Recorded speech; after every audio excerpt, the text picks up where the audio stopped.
Welcome to the Pilot Money Guys. I've got a special crew today on the flight deck. We're starting with Kevin, the professor, Gormley, special guest. Thanks for coming back, Kevin, and hanging out with us.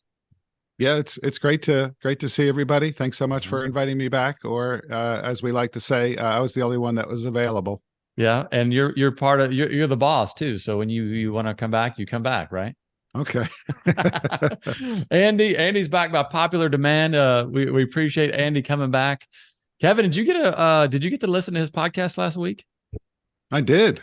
Yeah, I was quite impressed and shocked. But knowing Andy, as I do right now, he never is a self promoter. So I had no idea though that he ejected from a perfectly good airplane. Well, I guess at the time you were missing a wing. So I guess I don't blame you for pushing out, or punching out, whatever you call it. But yeah, that's really a great podcast to go back and listen to, and you definitely have a book in your future, Andy, if you want one. Yeah. I'll start thinking about my my book options. But happy to be here as well. It was excited to get the invite back. I was worried I was never going to get it. So that's right. And I'm guessing, like Rob and I say sometimes, you probably had the paparazzi following you around a little bit. Has that been a problem, Andy, yet? So. Totally. Yeah. It's totally changed my lifestyle, ducking in and out of cars. It's been, It's the price you pay, but welcome to Flight 61. Today, I'm excited. We're going to talk about a couple of questions from the flight deck, possibly some new contract type questions. And then we're going to jump into the art and the science of what do retirees right now wish they would have done differently? I say art and science because some of it's like taxes or savings, and some of it is health or relationships. So it's going to be very interesting. But today we're going to focus on the top 10 things that retirees wish they would have done to prepare a little bit for a better retirement. A lot of the material today was based on Kevin, you and I, and a couple others from our team went to Vegas, no lie, not a cover story. Went to Vegas for a conference, and it was Michael Finke. He is a professor at the American College of Financial Planning. I think I got that right. He's a phenomenal speaker, research, and Kevin, you've taken some of his courses before. Is that right? Yeah. So Michael Finke is the true professor. I mean, he teaches. He actually investigates things. He does studies. He is an intellectual. He has a PhD after his name. And, going into Las Vegas for this, we always get excited about the AICPA in Las Vegas, not so much because of Vegas, but because all the great speakers come out. I mean, these are the people that are, quote unquote, the thought leaders. And I'm doing air quotes here in the nation about financial planning, tax, and other things. And just to just make my comments short here is that going into this, I really was hoping to see a lot of other speakers, and I saw Michael for one talk, and then went back and listened to a few of his other talks afterwards. And he was kind of the quiet giant of the conference for me. Just some of the items that he talked about, I think are inspiring, and they're not what you should do. He talks a lot about why people might want to do certain things. So I really like his style.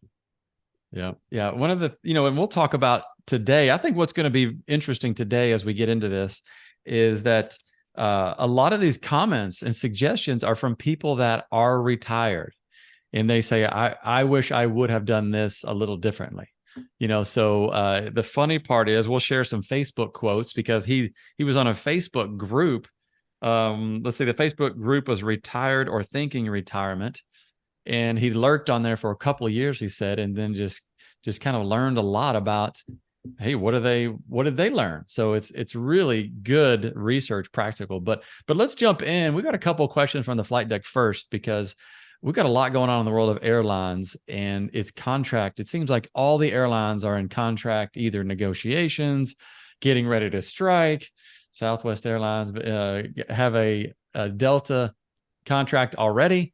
But a lot of these common themes, there's two common themes, Kevin and Andy, and hopefully you all can help. But one of them is this cash balance plan keeps coming up over and over again. We're going to probably do a full up podcast on this topic alone. But Kevin, fire off first, and then Andy, you can follow up cash balance plan, good, bad, ugly, indifferent. What do you think? Anything come to your mind there? Well, it's funny you asked the question, good, bad, ugly. All I was going to say is good. Yeah. Because the world we live in today, people just want a yes, no, black, white type answer. So I'll just say good, and then I'll pass it over to Andy to fill in what he thinks about it. Well, I can't get any more succinct than that. I'll say good, good as well, right?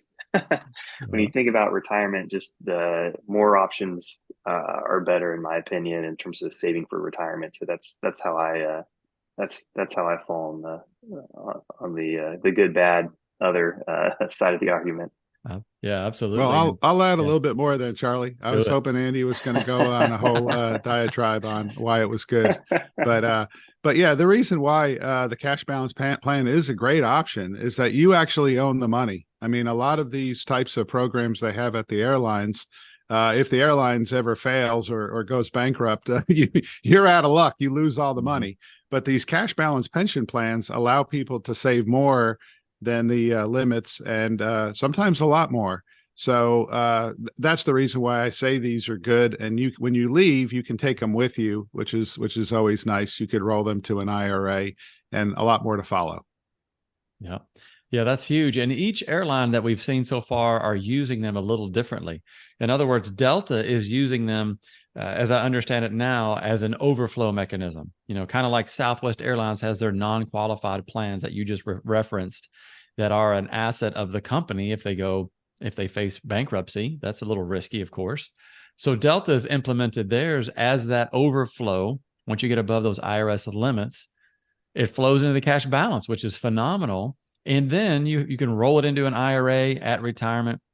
You have much or many more options, whereas these non-qualified plans, you are stuck either on the schedule that you chose when you were a new hire, which we were all clueless at that time. So FedEx has one coming along, cash balance, where they're replacing their pension essentially. And that might be one way to describe this cash balance plan, is it's a pension hybrid where you're going to have a guaranteed rate of return that might vary a little bit from plan to plan, but it's guaranteed. And that's really pretty nice. It might be lower than what the typical market returns have been, but man, when you get a guarantee, you give up a little bit of return for that guarantee. So I think it's a good thing as well. Yeah. So the only comment I'll give, you always have to be prepared for the haters. If you're at FedEx right now and you have a pension, and all you do is leave the plane and get paid every month, I mean, then the cash balance might not look as good. But when Andy and I said good, I think it's because we're thinking about, this is a very good, solid saving mechanism for the future. Is it better than a pension? I mean, yeah, I don't want to go down that path.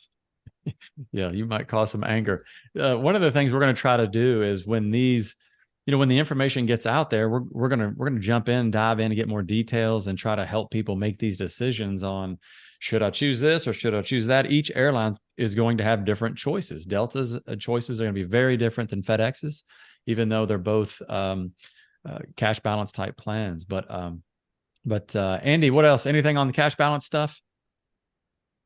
I think I'm going to stick with good. I think, I can't do it any better than you and Kevin. Yeah. So all right, you get the next one then. Cash balance. Yeah, this is another hot question, and a lot of these pilots with these new contracts are going to receive retro/bonus checks. However they're named really has implications for taxes and things like that. But what do we do? The biggest question here is, I'm going to get a retro check and I want to avoid taxes. I want to shelter that retro check from taxes. Andy, what you got for us? You got any magic solutions? Well, I guess, what are your options, right? You got IRAs, you've got, you max out 401k, not that you can put that retro check in a 401k. I don't think, but those are kind of the big things off the top of the heads. The challenging thing about the tax man is he's pretty good at not letting you avoid taxes, unfortunately. Yeah, I don't know. Those are kind of right off the top of my head in terms of how do you get this nice big check and avoid the taxes. Put more tax deferred money away, but then maybe you're just kicking the can down the road, right? Yeah. In terms of the tax options. Yeah, it's tough to answer because there is no good answer. I think I set you up for that one because it's you're going to pay taxes. Kevin, what do you think? Yeah. Two things I've noticed in my life working as a financial and a tax person is that when people are going to get a big sum of money, the dopamine kicks in, they get all excited. And then as soon as they're going to get the money, they start worrying about the taxes that they have to pay and bitching about that. So I would just tell pilots, number one, this is great. And then the second thing I've noted in my lifetime is when people inherit money or get a windfall of money that they, quote unquote, didn't earn, they end up just blowing it. So the pilots did earn this money. And of course, as financial planners, we want you to do something intelligent with it. And it may involve, buying a fast race car. I mean, that might be the intelligent decision. I don't know. But I think the important thing is that you did earn this money. You're just finally being compensated for your work. Yeah, I love it. Kevin, go on a vacation. I mean, enjoy part of that. Also, the other options for, saving taxes, there aren't many. You probably, most of our pilots are going to be in a situation where they have to pay tax on that, quite frankly. Some of depending on the airline, you might be able to use that as your 401k contribution, but that just displaces something else that would have been contributed anyway. So that probably is a wash. Think about the backdoor Roth. Think about starting a brokerage account, increasing your emergency fund, and go on vacation. It's contract negotiations are tough. They're painful. Go enjoy it when it's finally over. So that's what we say. And then just expect to pay some taxes, unfortunately. But all right, very cool. Let's jump into the meat of the mission. And we're going to do the countdown today. 10 things that retirees wish they would have done a little bit different, better to improve their quality of retirement. So let's just start. The number 10 on our list is never spend more money than you make when you are in your working years. And to me, that is habit patterns, that is intentionality. But Andy, what do you think as far as it's so simple? This is blocking and tackling. What do we do? Yeah, well, I think it comes back down to, you got to save for retirement, right? And if you spend more than you make, your instant gratification versus the deferred gratification of retirement. So I always come back to financial planning, right? It's like, well, if you had a number of here's what you have to save to have a successful retirement, which is what, that's kind of the end state objective of any financial plan, is that helps keep, you on the plan, right? And keep you from going down that spend more than you make problem, right? But I think I haven't seen the charts recently, but credit card debt in the States here is continuing to just rise. And so that's always a concern, right? So I'd say you've got to delay gratification, unfortunately, in your working years a little bit, right? Obviously, we can't just, eat ramen every day for dinner, right? But we've got to delay some gratification. And I think a financial plan is a way to kind of quantify, hey, what is that number that I need to put away, right? So that I can set myself up for success in retirement, quite frankly. Yeah, I think that's awesome. Kevin, I'll get your inputs in a second, but that was one of the times where my wife and I were on the same page spending wise, is when we had that long-term goal of building a house or whatever it might be. That's the time where when we were aligned through that planning or that long-term goal vision, it was easier for us to spend less. And it's challenging, but this is one of those fundamental things, Kevin, you're going to talk about in a few minutes, like this ant and grasshopper mentality. But for now, what are some practical techniques, Kevin, that you think and what we talk to learn from our clients about?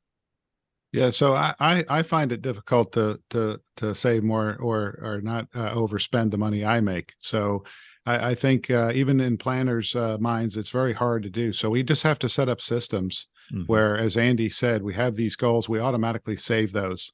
And then whatever's left over, if we spend it all, we can still, we'll still probably feel a little bit out of control in our lives, but at least we've taken care of all those items that we really wanted to save for. So you could call it pay yourself first or whatever you want to call it, but just, if you're going to take some action, the best action to take is to set up an account and start funding it automatically. Yeah. Yep. Automate it. A couple other practical things here. I'm starting to try to use YNAB. People have say that's actually a game changer. I'm still trying to get my arms wrapped around that. There's EveryDollar from the Ramsey people. That's an app. Kevin, I know you're a big fan of the I will teach you to be rich guy. I forget his name, but I love his philosophy around spending. And it's, spend money on what brings value to you and cut out the rest. I think that's awesome.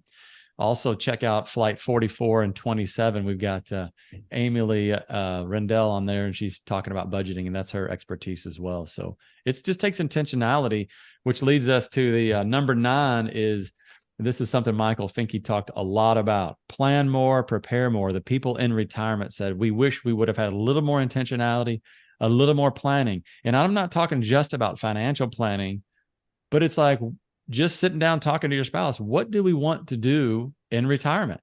Because he talked about the number one thing people end up doing in retirement is watching TV. So I'm pretty sure that's not what people planned. I don't know. Kevin, what do you think?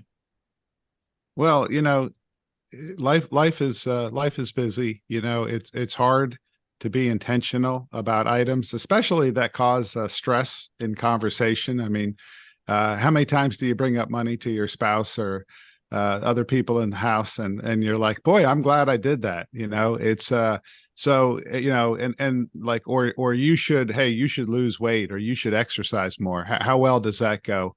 So I think it's all about personally deciding what we want to do, what you want to do, personally deciding that, and then trying to influence others. I think that's, to me, what intentionality is about. It's not telling everybody, hey, we need to be more intentional.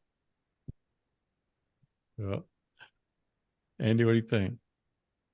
Yeah, it's a tough one. Planning for how you're going to fill your day in retirement. My least favorite question people ask me is, what do you do for fun? Because I'm like, I need more hobbies. Right? They're like, well, I always say, like, I golf. I mean, the last time I golfed was like 8 months ago, and I hated every minute of it because I was, it's like I've got clubs in my garage, but that's it. So I think about that all the time. It's like, man, if I didn't work right now, like what would I do? And so I think probably that's what every prospective retiree should have, that thought, is like, yeah, it's nice to think about hitting the links every day or going out on the beach, but those are things you look forward to on vacation when you are in your working years, and it's like, does that fill the bucket when that's all you've got? And so I think one of those was practice, right? And back to that the Michael Finke discussion was, hey, just do a staycation for 3 weeks and find out what is it that what is it that you liked or you didn't? Did you end up just sitting around watching TV all day? And, how do we start preparing for that piece right off the bat, and building those days out a little bit more than just the TV. Yeah. Charlie, what do you think? Yeah, I thought was fascinating in the presentation was people that retired. Let's say, 2 different people retired at the same age, but one of them was a forced retirement, maybe health or whatever, and the other was a planned retirement. The person that had the planned retirement was much happier because they chose that outcome. And people that moved in retirement tend to be happier, but not just because they moved, but because they planned to move. They had that intention and they had that plan. And so that made them happy. It wasn't necessarily the move in and of itself. But I think this boils down to like a feeling of control or being out of control. We like to have a choice. We like to have a say in the matter. And so to me, it's like, if you don't take the time to plan, be intentional, then it's like some other extenuating circumstance is going to plan for you, and you may not like it. So that's really what I think. And I love the planning that we do, with our clients is we use software to simulate this stuff, kind of like a simulator, like, hey, what if this happened? What if that happened? What do you really want to do? And so I think just having those discussions is super valuable. But Michael Finke calls it invest in your imagination. And so one of the comments from the Facebook crowd that he said was exactly what you kind of said, Andy. Practice retirement. It says, this is one of the comments. Practice retirement. Retirement is one of the least discussed major life changes, And if you go into it with the attitude that your job defines who you are, you'll spend some time scrambling to rebuild your identity. You'll feel lost and a bit depressed, whether you dread retirement or have champagne ready for the big day. Don't underestimate the gravity of the transition. So that's pretty powerful. All right. What else? Anything else on that? Yeah, you mentioned the move, Charlie, and I kind of chuckle. I have parents who are semi-retired, close to retirement, and one of the Michael Finke discussion was what didn't increase happiness was moving closer to your children. And so, as someone who has parents who are contemplating retirement who live in Ohio and I live in San Diego, I'm just going to remind them of that. This won't make you happier if you move to San Diego. Don't even think about it. Yep. That's what you call beating them up with the research, right? Just beat them with it. Using research as a weapon. That's I love it. Weaponize that That's stuff. it. Good. That's funny. Well, excellent. We'll get into more of that in a second, but yeah, take some intentionality, take some time to talk about what you want to do and practice it. Let's see the number. I think we're on number 8 here, and this is one of my favorites. And one of the pillars of having a great retirement is never compromising your health. And that involves exercising and eating right. And I'll just open this one up because we're living longer, but we're not living healthier longer. We have this large span of lifespan, but it's a good portion of it's not, we're not able to do what we want to do, and if we want to go hiking when we get into retirement, that's our gig, then we better be ready for that, because by the time 70, 75 rolls around, it may not be so easy. And that's hard to envision that in the future, but it takes a real investment. But what do y'all think? Yeah, I think that there's 2 things in my mind, right? One is just the feeling of working out and exercising that just, I think, for me personally, right, I go for a run, you just feel better, it clears the mind, right? So there's that piece of just getting the exercise, and then having a healthy lifestyle, right? One of the studies I saw from Fidelity was expect for, if you're a retiree at age 65, spend $315,000, right, over the course of your retirement, just in healthcare costs alone, excluding long-term care. So that's a pretty big number, right? And you think about what is it going to cost health-wise, right? And one of the ways you can offset and mitigate that, right, is probably trying to live a little bit of a healthier lifestyle. Of course, there's things that happen we can't medically, right, we can't avoid. But I think from a planning perspective, like, be prepared for just what that is going to entail from a financial aspect, and how can we mitigate that just a little bit if we can. Yeah, Charlie, I found that part of the presentation to be fantastic about investing in. When we use the word invest, we often think money, but a lot of the research in retirement, contentment, happiness is not about the money. Now you need to have money to be able to do the things you want to do, but investing in, and maybe this is going to be another number, but investing in people during your working years. We hear a lot of people say, and I'm guilty of this myself, is when I do this, then I will do this. And what I mean by that is, when I move to the island, I'm going to start walking every day and taking time out to lift. And, so by making those a part of our life today, and Michael uses the VO2 max, which I'm not an exercise physiologist. No one ever accused me of that, but it's the amount of oxygen that your body is able to use and process, I think. And so by actually walking every day, you actually don't lose as much of your VO2 max. And so that is an investment. And, a diet is hard, but going for a walk every day, most of us can do that. Yeah. Yeah, this is one I'm passionate about as well. And man, it's just like Andy, your example as far as healthcare costs, that's something that we have some control over. Obviously, we may get hit by the proverbial bus there at some point and have no control over that. But man, if we invest in our diet and exercise, then that's going to just have an amazing impact on our quality of life and on our cognitive abilities as well. That's one thing. I was reading the article from, it's called Exercise in the Brain, the Neuroscience of Fitness Explored. I mean, it's just phenomenal, the impact that exercise has on our minds and our cognitive health. And it says, one of the quotes from the article says, exercise stimulates neurogenesis, the creation of new neurons, primarily in the hippocampus, influencing memory and learning while increasing key mood regulating neurotransmitters. It also enhances brain plasticity, essential for recovery from injury and aging, and improves cognitive functions such as attention and memory. And so, a lot of people are trying to do crossword puzzles to maintain their brain health, and it just helps you to do crossword puzzles. That's about it, But if you're exercising, that's going to have that ripple effect in all aspects, quality of life. So that's a big one. That's pretty phenomenal. Charlie, if I can just jump in and just ask the question, and this question is a grenade, but the question is, how many people do y'all know that are involved a lot with politics, either right or left wing or middle wing, and think about it, talk about it all the time, that seem very content? I mean, we do have retirees that when they're watching that TV for the 4 or 5 hours a day, they have the same channel on the whole time. And to me, an investment in puzzles is much better than an investment in keeping up to date on what somebody said on one of the channels. Yeah. Do some puzzles, right? Good point.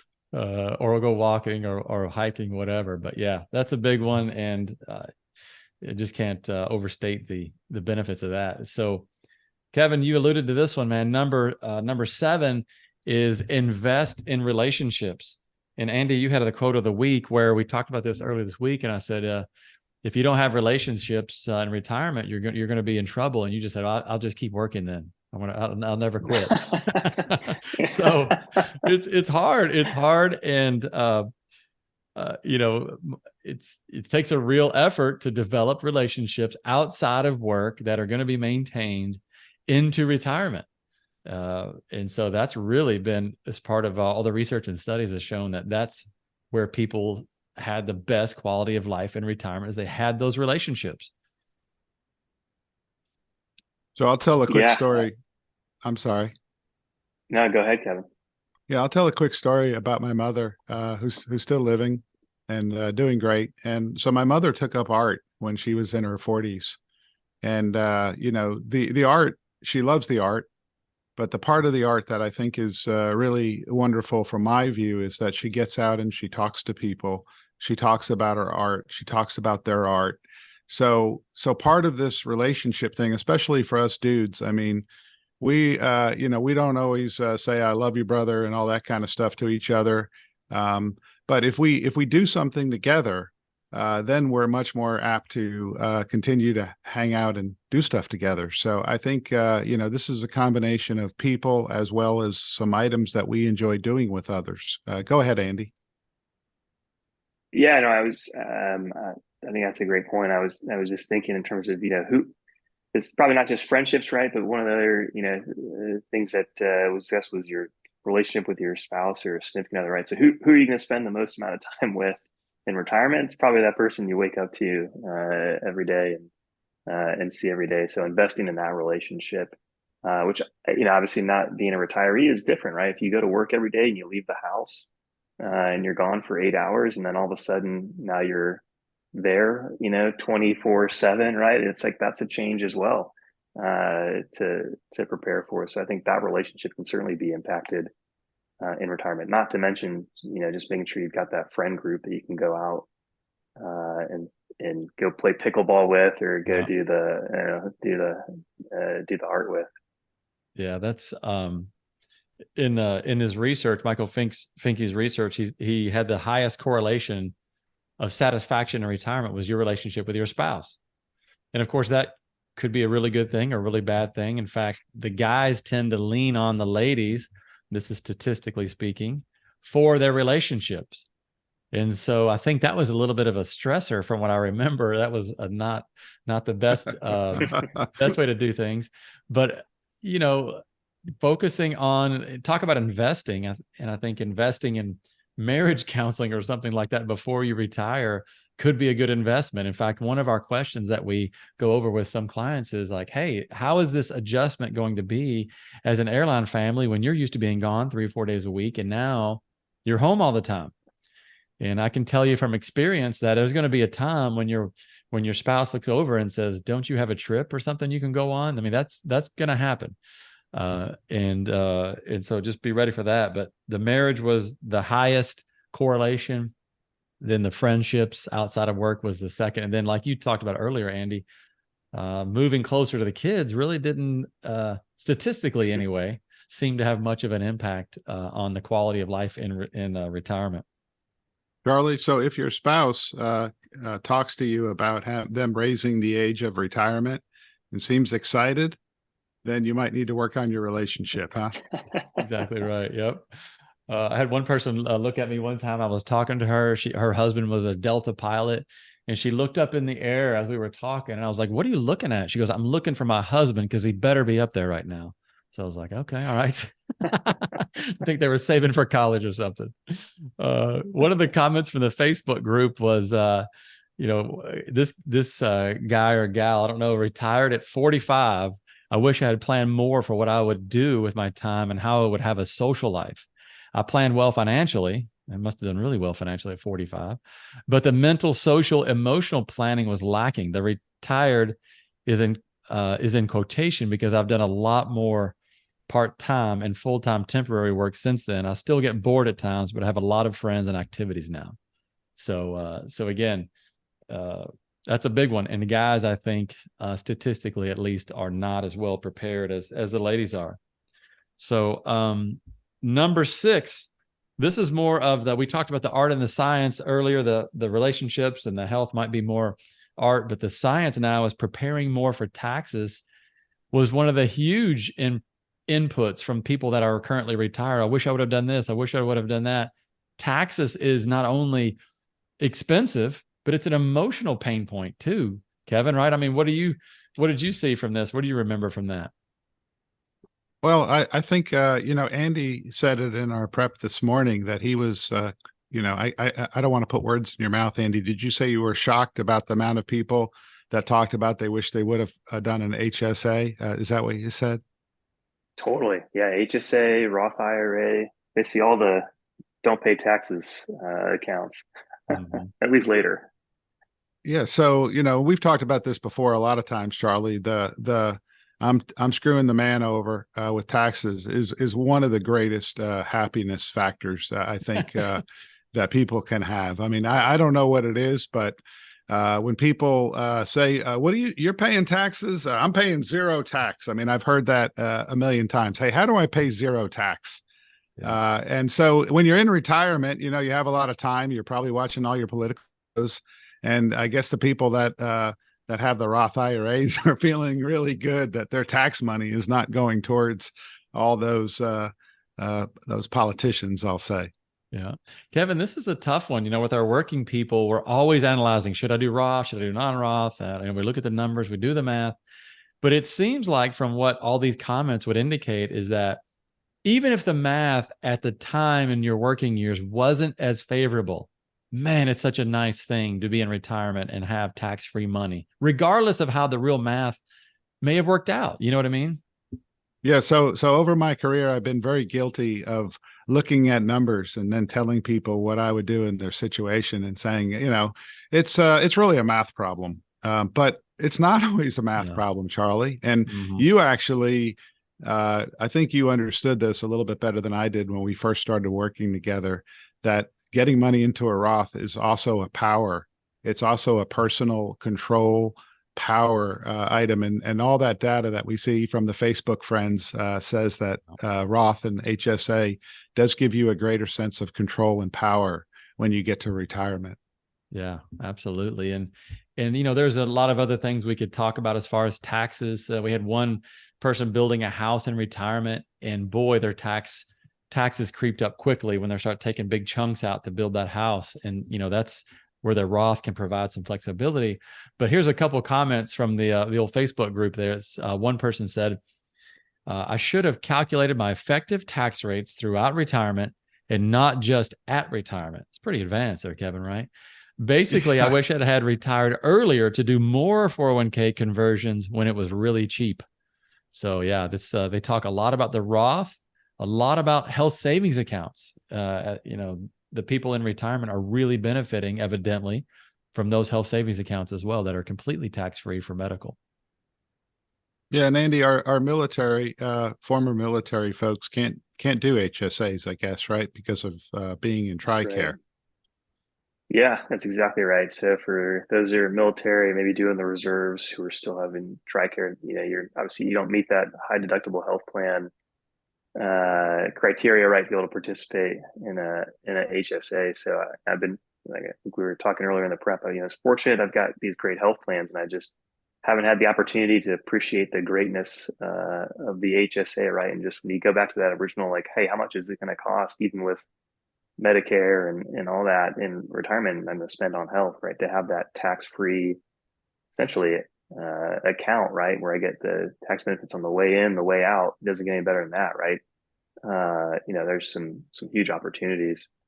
The other piece I'll say, one of my favorite, this is more about the Roth IRA, one of my favorite planning exercises to do is to think about when you retire, you've got this golden opportunity, this golden window of Roth conversions, right? The income drops off.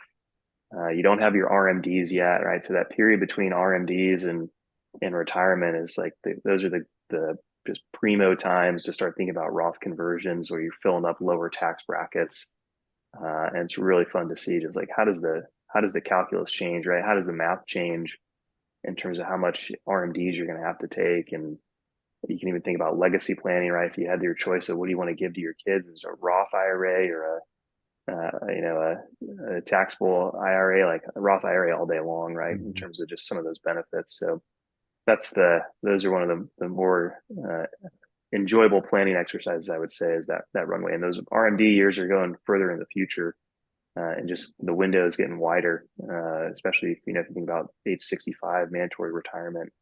If that doesn't go up for the pilot folks, there's a quite a big window there for the Roth conversion. Yep. Charlie, I got a final point here. So, and I think it's the book, The Millionaire Next Door, but it might be another book, and I'm just misremembering. But they asked wealthy people, what's your favorite activity? And a lot of them, and this is kind of sad, but a lot of them said meeting with their tax advisor to reduce taxes in the future. So, that is absolutely something that we can control. When we talk about controllables, we can't control the pay that you get from the airline. That is all going to be taxed unless you defer it. But we can control a plan to think through and plan for what retirement looks like when you show up there. You have some control over that. Yeah. Yeah. It's a couple of these Facebook comments are, again, this is not advice because it certainly sounds super favorable to Roth and HSAs, and there's a lot more to it, of course. But here are the comments. It says more in Roths and HSAs, even at the expense of 401ks. That's pretty interesting. Max out HSA. Well, I would have, but more investment, put more, I guess is what they meant, investments into a Roth instead of my 401k. Well, that's interesting. Put more into HSA, max out Roth and HSA. I mean, it just goes on and on. It's pack the Roth, get that tax-free growth. Last one, the only thing I do differently is fund my HSA sooner than I did. Sock a little more away, comes in so handy, wonderful cushion, in my opinion. Those are just Facebook comments. But yeah, Charlie, thanks very much for telling everybody that we're not recommending those Facebook comments as financial advice. Exactly. Because our attorney would be upset if that's right. There's a little more to it than just following Facebook comments, but you can get it is an emotional thing though, is it not? I mean, who knows if the math was really favorable when they did that or would have done it, but man, it's interesting to see that perspective. Let's jump back into a little bit of the art side of stuff. And this is Kevin, I probably snuck this in here on you all, but it's kind of to me about a mindset. One of our clients, and one of the reasons I wanted to do this topic was he said, hey, what do you all see in people that are successful versus those that are not? Now, successful is a very wide definition, but really we're talking about enjoying in retirement, doing the things you want to do, whatever that looks like to someone. To me, it's a mindset, because just to provide the intro and then you all can comment, it is like there are some folks that want to put that dollar number on the wall. It's like a trophy, and whatever it takes in life, I'm going to increase that number on the screen. I'm going to increase that, bank balance in my 401k at all costs.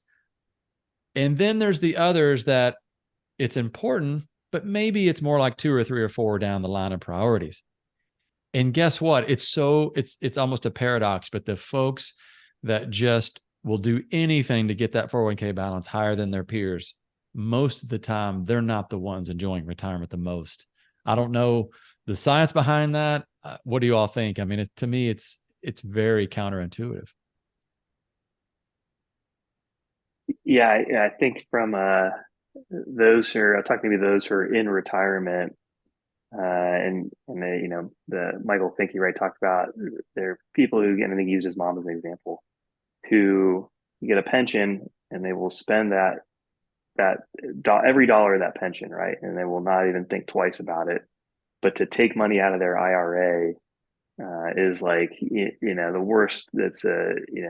It's the worst possible thing you could ever do, right? And so I think that for those who are predisposed to want to just pack the money into those IRAs, those retirement accounts,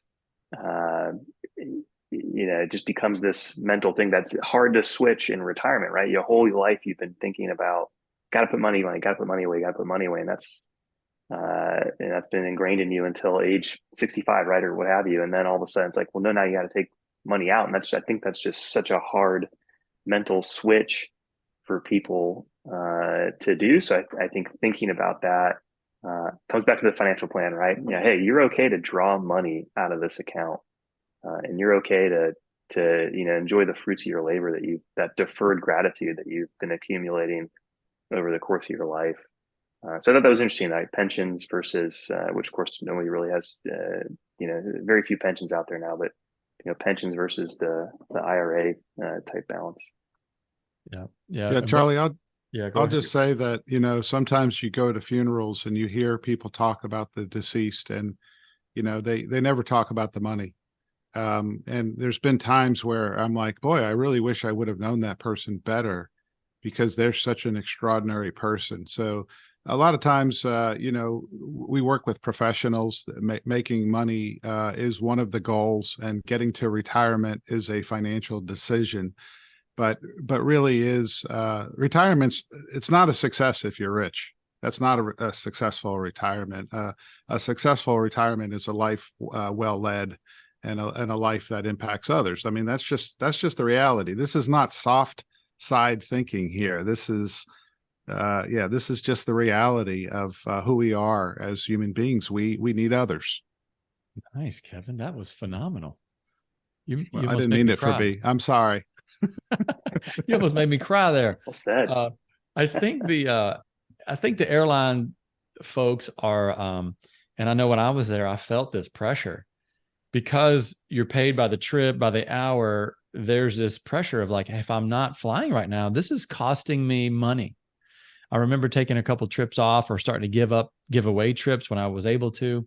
And I felt guilty. I was like, I can't believe I'm sitting at home doing nothing, which really was hanging out with my family, and giving it felt like nothing though, and you're giving up that money. So it's like the airlines, it's like, to me, it's a double-edged sword, where it's awesome to be able to fly extra, pay for college, or help pay for some of those bills. But it's also a lot of pressure. And quite frankly, there's a lot of guilt when we don't fly as much as we could, or we feel like we should. People say it all the time, I feel like I'm leaving money on the table. How I can't do that. But like you just said, Kevin, you nailed it. You're not going to get to the end of your this life on Earth and go, man, I wish I'd have flown more. Nobody says that. So yeah, I'd like to poke this a little bit more, because even like we started out, Charlie, we had nothing but Southwest clients, Mm-hmm. And then we started talking to other clients, and I'm like, well, you can just fly more. And they're like, no, we don't really get paid that way. And what I've noticed is that some airline pilots might be a little bit happier than others, because they don't get paid a tremendous amount more. There's not as good of an incentive program, if you will. And so I find that very fascinating. I don't know what to make of it, but I do find it very fascinating. Yeah, absolutely. It's I think a unique situation. Maybe not, other professionals are kind of the same. We kind of get in a situation where we want to work more. We love what we do and want to make more money. There's nothing wrong with that. But yeah, you're right. It's a slippery slope. Let's see here. What are we on? Number 4, I think is what we're on, is, there's a freedom in realizing there are things you cannot control. And I think a lot of people, their quality of life is degraded, if that's the right word, because they're trying to control things that are not controllable. Short-term stock market gyration is one of them. The other side of that coin is we do have more control over some of these things that really impact retirement. That's the good news. Planning, health, relationships. But I think that's the one thing is just realize and let go a little bit. Hey, I can't control that, but here are things I can control. Andy, what do you think? Any thoughts about that? Yeah, I think, I'm probably a broken record at this point. The financial planning, right? That's what we can control, right? We put the plan together. You can't control the market, certainly can't control the short-term market movements. You're going to ride that short-term roller coaster. But you can put a plan together that tells you, here's what I need to do for my own personal success, right? What does success look like for me in retirement? And kind of, to tie back into the previous point of, well, if I fly more, I make more money, and then I've got to sock more away, and there's just never isn't, there's not a number that's high enough in that 401k or in that brokerage account. But if you have a financial plan that says, hey, you need to save X number of dollars, right? That's how you meet your goal. I think that takes the pressure off of that. I've got to just keep, because if you don't know what your goal is, you just keep running on the hamster wheel. Yeah. And you never get to where you want to go. But if you say like, hey, you know what? We met our goals, right? We're gonna go on the family vacation. We're gonna get to do all these things, plus save for retirement. And maybe I don't need to pick up all those extra trips. So sorry, I blended the last one into the current one. Nice. But that's good. Yeah, there you go. Good. Kevin, what do you got? Yeah, I think Andy said it. I think he said it best there is, and Charlie, you did as well. There really is a lot we can't control in life. Let's face it. Planners, we like to think we can control a lot, but we can't. So we can't control if the plane has a problem. Can't control if someone is angry at us. I mean, well, we can sometimes, but yeah, what we can control are the things we should be focused at, or I use the word should. Darn it. Never tell people what they should do. I'll just cut it out. Don't worry. Yeah, no, I want you to keep it in because I mean, I think that's the point, is that we can really only control our actions, and a financial plan. The reason I like it so much is it is something that we can control. Yeah. Yeah. The thing that we talk about with our clients a lot is there's a lot of bad news. The inflation has been a very difficult thing the last couple of years. The nation's debt, maybe the direction of our country politically or whatever is upsetting to someone, and maybe all these bad things are going to happen in the future. And we had an economist, JP Morgan Asset Management, I forget his name off the top of my head, but he's like, yeah, all these things could happen. We could have hyperinflation, we could have debt out of control, but what do you do? What do you do about it? You save more to prepare for these situations. And that is the control, the only control that we have. We can't control the other things, but I think that's really impactful to me to know that there's something I can do.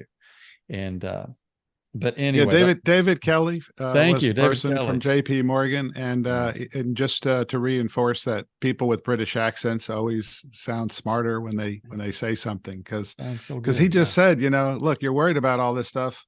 What's in your control? Save more, invest more. Yeah. You're going to need It's like, more. darn it, I wish he didn't say that. I know. If those things happen, that'll come in handy and you'll benefit. All right, Kevin, number 3, this is a couple of your favorites. And it is be an ant during the working years, but be a grasshopper in retirement. What the heck is the ant and the grasshopper? Yeah, so when I first heard this, it's Aesop's fable, I think is where it comes from. The movie The Bug's Life came out based on that story. And when I first heard it, I said, well, this is pretty stupid. Why is this guy talking about ants and grasshoppers? but it really makes the point, Charlie, that the ant in the fable is working and preparing for the future, and the grasshopper is just living large, is how I would put it. And so most of the clients that we meet either have just an overwhelming amount of income in their life, and even though they have terrible habits, they still end up with money, or they're ants. They're constantly plowing money away. And so it is easy to think about it in this way, is that, the habits that get you to a financially successful retirement are thrift, spending less than you make, all of these kinds of items. But what Finke says, and he's the one I think who did tie it into financial life, is that when an ant gets to retirement and has a bunch of money, the ant, this is the rainy day, and the ant don't want to spend it. And so, and we've seen this, Charlie, where clients have said to us, "Hey, it's a badge of honor. I've never bought a new car. I've never had a boat. It's a badge of honor." Mm-hmm. And what Finke says is that, sometimes you have to actually set up your money in a way, because you're an ant and you're thrifty. You have to actually set up your money to receive, as Andy said, like a pension-like income. So you give yourself permission to spend it. Now grasshoppers, they have other problems. They get to retirement, and if a dollar comes in, it's gone.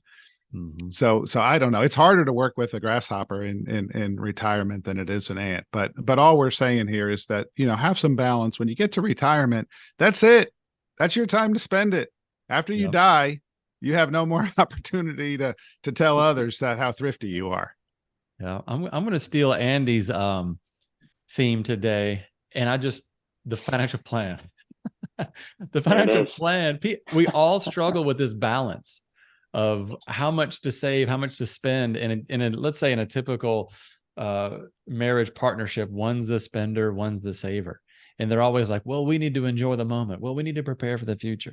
Well, there's a balance there, and that needs to be explored and balanced. And it's very challenging. And like you said, Kevin and Andy, I think you too, but once you get into retirement, the research shows that if someone has some kind of pension, they're happy to spend that guilt-free.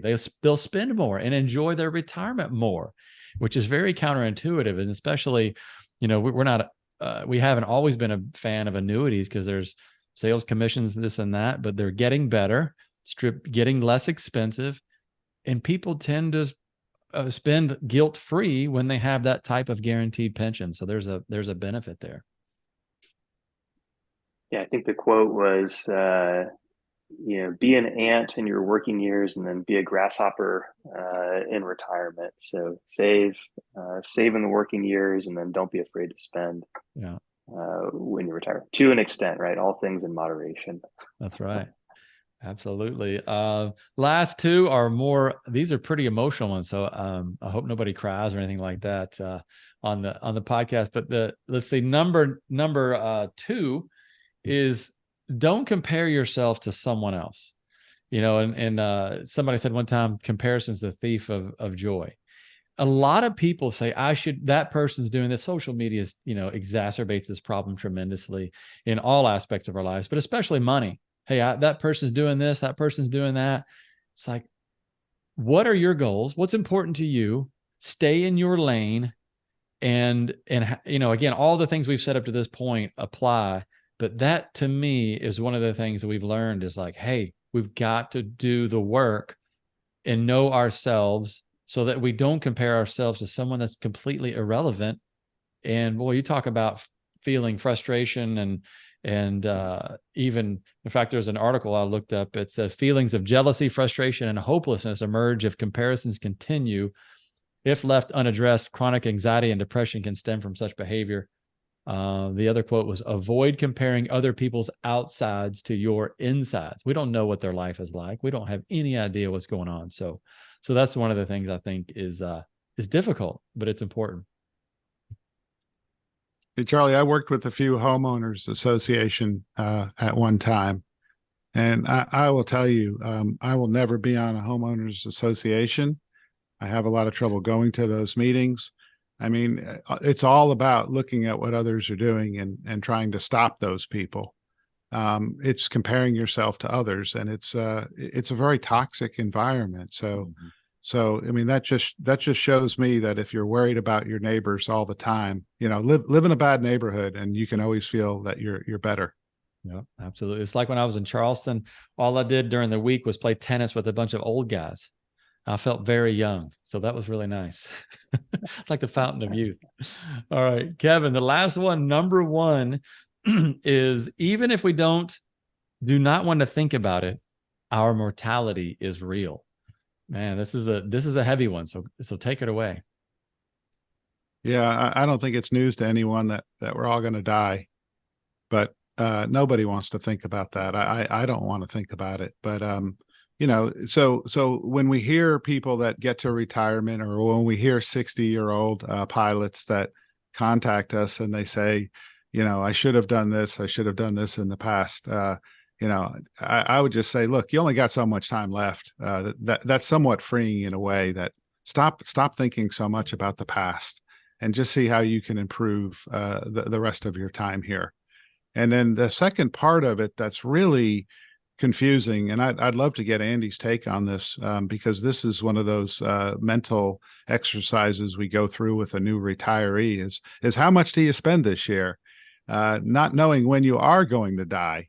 An 85-year-old that's, sometimes we've had discussions, Charlie, and I found myself having a discussion with an 85-year-old saying, you're going to run out of money.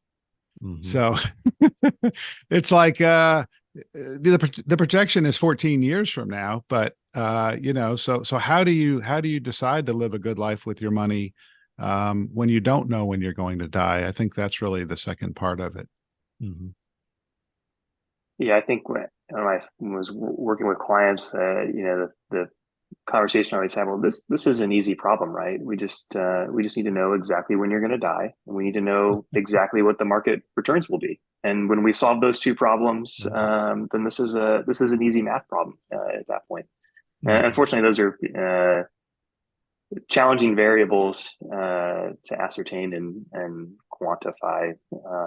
So in the absence of having that perfect knowledge, right, it's again, it comes back to the plans and the software used are built around certainly a certain level of longevity, but are built around, hey, what if you end up living longer, right? And so what does that probability of success look like? What if you have to spend more? What if market returns or inflation is higher, right? And so that's the benefit of that plan, that gives that peace of mind that, hey, yeah, you can spend even in the face of all this uncertainty around your own mortality or just the market, right? The things that to some extent we really just can't control. Yeah, absolutely. I've had a couple experiences with people close. My brother-in-law about a year ago was diagnosed with cancer, and you all know people too, of course. And boy, it is an instantaneous perspective change when you start to think about your own mortality and that possibility of dying. And it's it sounds a little morbid, but I think we all should face that, face that reality. Like you said, Kevin, it's really almost impossible for us to face our own mortality when we're healthy, but nonetheless, it is a good exercise.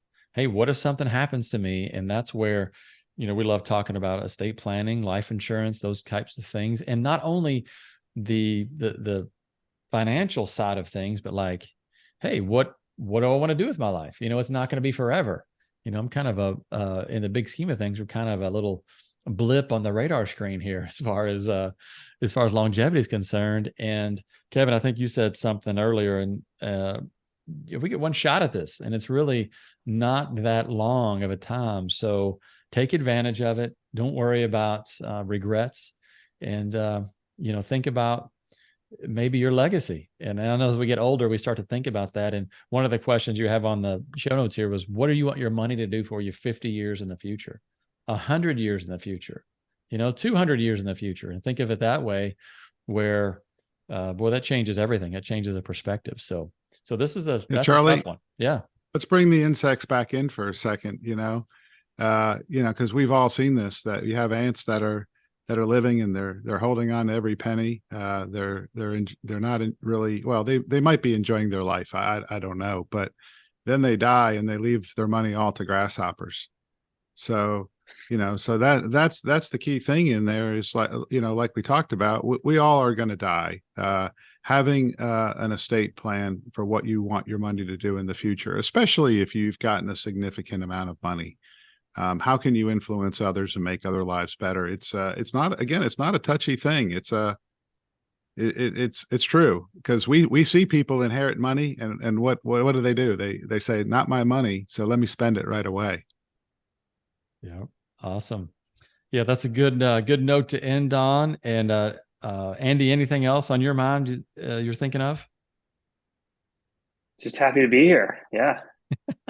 All right. It's been good. It's been Andy? good. I've enjoyed the discussion.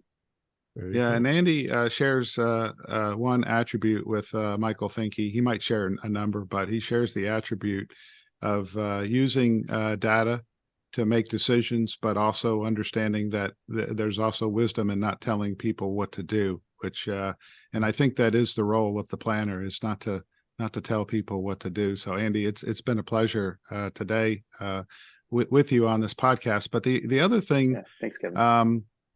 The other, and I can't remember what the other thing is now. All right. We just think about it. We can cut it all out. Doesn't matter. No, there was something that was, I thought really a really important action step. Oh, well. So anyway, we're all going to die. So it doesn't matter. We're going to die. Well, we appreciate you all listening today. Thanks again for being on, Andy, and Kevin, the professor, and Andy, the Viz Cap. Kevin, you got something for us. What do you got?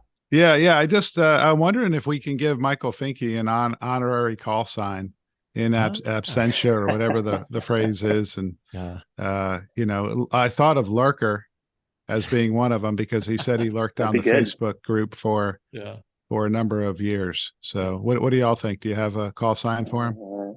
Andy, what do you think? Yeah, I don't know. Yeah, Lurker's good. Yeah, I like Lurker. I'll go with that one. That's all right. Cool. All right, Lurker it is. It's slightly on the creepy side, but I'm thinking it passes the test of call signs. But thank you guys, Kevin and Andy, for joining today. Hopefully it was useful. If you like the podcast, please give us a rating and review. It helps us to reach other people. And I love what Rob says. And by the way, we're missing Rob today. We'll have him back next time. But he says one of our missions is to help people just be good stewards of their finances. Have a great retirement as well. So thanks for listening today. We'll see you next time. Leading Edge Financial Planning, LLC is a registered investment advisor. Advisory services are only offered to clients or prospective clients where Leading Edge Financial Planning and its representatives are properly licensed or exempt from licensure. For additional information, please visit our website at www.leadingedgeplanning.com. The information provided is for educational and informational purposes only and does not constitute investment advice, and it should not be relied on as such. It should not be considered a solicitation to buy or an offer to sell a security. It does not take into account any investor's particular investment objectives, strategies, tax status, or investment horizon. You should consult your attorney or tax advisor. The views expressed in this commentary are subject to change based on market and other conditions. These documents may contain certain statements that may be deemed forward-looking statements. Please note that any such statements are not guarantees of any future performance, and actual results or developments may differ materially from those projected. Any projections, market outlooks, or estimates are based upon certain assumptions and should not be construed as indicative of actual events that will occur. All information has been obtained from sources believed to be reliable, but its accuracy is not guaranteed. There is no representation or warranty as to the current accuracy, reliability, or completeness of, nor liability for, decisions based on such information, and it should not be relied on as such.